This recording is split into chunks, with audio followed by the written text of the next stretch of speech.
যোগ্যদের নাম বাদ নির্মম অত্যাচার। এসআইআর মামলায় তাৎপর্যপূর্ণ মন্তব্য সুপ্রিম কোর্টের। বৈধদের ভোট না দেওয়ার কোনো কারণ নেই। ট্রাইব্যুনালে বৈধ হলেও ভোট দিতে না পারা ঠিক নয়, মন্তব্য বিচারপতির।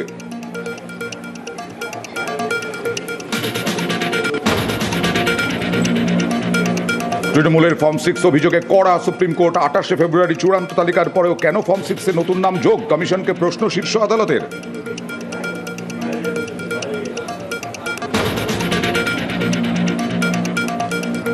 ফর্ম 6 এ ভোটার তালিকায় বহিরাগত ঢোকানোর ছক। সুপ্রিম কোর্টের পর্যবেক্ষণের পর ফের কমিশন বিজেপিকে নিশানা মমতা বন্দ্যোপাধ্যায়ের।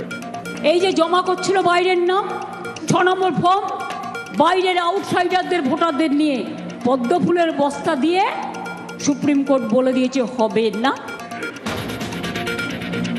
ভবানীপুরে 40,000 নাম বাদ। বাংলা দখলে বিশেষ সম্প্রদায়কে টার্গেট, অভিযোগ মমতা বন্দ্যোপাধ্যায়ের। বিজেপিকে কড়া আক্রমণ।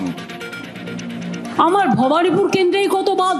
কেউ দিল্লি থেকে নির্দেশ দিচ্ছে অমুক কমিউনিটি কেটে দাও, ছেটে দাও। খেলা হবে, লড়ে আমি যাব এবং জিতবো। বাংলার তালিকায় বিহারের ভোটার। একের পর এক তথ্য তুলে ধরে সরব তৃণমূল। বিজেপি কমিশন আঁতাতের অভিযোগ ব্রাত্য ডেডেকের। সুলেখা কুমারী 2025 সালের বিহারে তার এপিক কার্ডে নাম আছে। একই সুলেখা আমাদের এখানে বাংলায় এসে তার কালি সরিয়ে দিয়ে সুলেখা কালী, একই নাম, দুই জায়গায় নাম আছে। জালিয়াতির একটা সীমা আছে। প্রার্থী নিয়ে ক্ষোভে রক্তারক্তি বিধান ভবনে। কলকাতায় প্রদেশ কংগ্রেস দফতরে দফায় দফায় তুলকালাম। ব্যাপক মারামারি, চেয়ার লাঠি নিয়ে হামলা, মাথা ফাটল এক কর্মীর।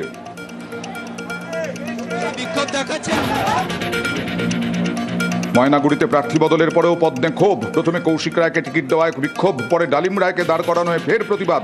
আগের প্রার্থীকে ফেরানোর দাবিতে পার্টি অফিসে তালা।